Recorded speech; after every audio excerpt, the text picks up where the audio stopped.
বন্ধুরা আজ মিনি কিচেনে রান্না করলাম ছিমের দানা ভাজা। তাই ভিডিওটা স্কিপ না করে লাস্ট পর্যন্ত দেখো। চলো ভিডিওটা শুরু করা যাক।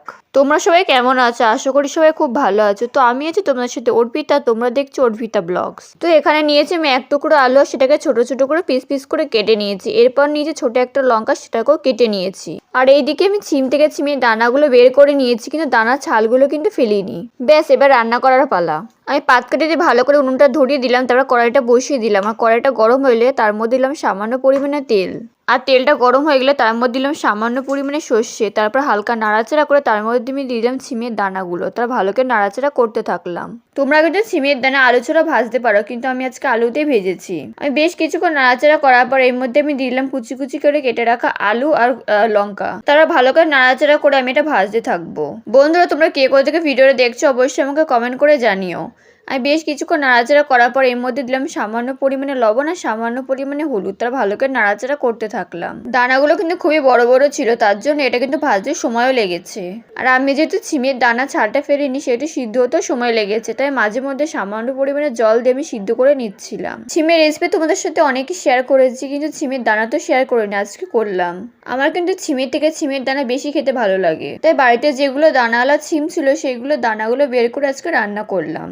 তোমরা এটাকে ছিমের দানা ভাজা বা ছিমের দানা চচ্চড়ি বলতে পারো। আমি বেশ কিছুক্ষণ নাড়াচাড়া পর কিছুক্ষণের জন্য ঢেকে দিয়েছিলাম আর ঢাকনা তুলে ভালো করে নাড়াচাড়া করতে থাকলাম। ওই যে বললাম যে আমি ছিমের ছাল ফেলিনি, এর জন্য কিন্তু সিদ্ধ হতে সময় লাগছিল। তাই মাঝে মধ্যে জল দিয়ে কিছুক্ষণের জন্য ঢেকে দিচ্ছিলাম। তবে এটাতে কিন্তু জল থাকবে না, একদম শুকনো শুকনো, মানে ভাজা ভাজা রান্না করা হবে। কিন্তু জল দিলে কি হয়, তলায় লেগেও যায় না, আর এটা কিন্তু ভালোভাবে সিদ্ধ হয়ে যায়। আমি বেশ অনেকটা পরিমাণে জল দিয়েছিলাম, তারপর ভালো করে নাড়াচাড়া করে ঢেকে দিয়েছিলাম আর ঢাকনা তুলে ভালো করে নাড়াচাড়া করতে থাকলাম। তোমরা দেখতেই পাচ্ছ ছিমে অনেকটা পরিমাণে জল রয়েছে, আমি কিন্তু এটা ভালো করে শুকিয়ে নেব। আর ছিমের এই অতিরিক্ত পরিমাণে জলটা শোকাতে শোকাতে কিন্তু আমার ছিমটা ভালোভাবে সিদ্ধ হয়ে যাবে। বন্ধুরা তোমরা এখন যা চ্যানেলটা সাবস্ক্রাইব করেন তারা ভিডিওতে লাইক করে চ্যানেলটা সাবস্ক্রাইব করে দিও। আর পাশে থাকা বেল আইকনটিকে অবশ্যই প্রেস করে, যাতে পরবর্তী নোটিফিকেশন সবার আগে তোমার কাছে পৌঁছায়। এই ছিমের দানা ভাজা কিন্তু খেতে খুবই দুর্দান্ত হয়েছিল। তোমরা কিন্তু বাড়িতে অবশ্যই একবার ট্রাই করো। আর খেতে কেমন হয়েছিল সেটা কিন্তু অবশ্যই আমাকে কমেন্ট করে জানিও।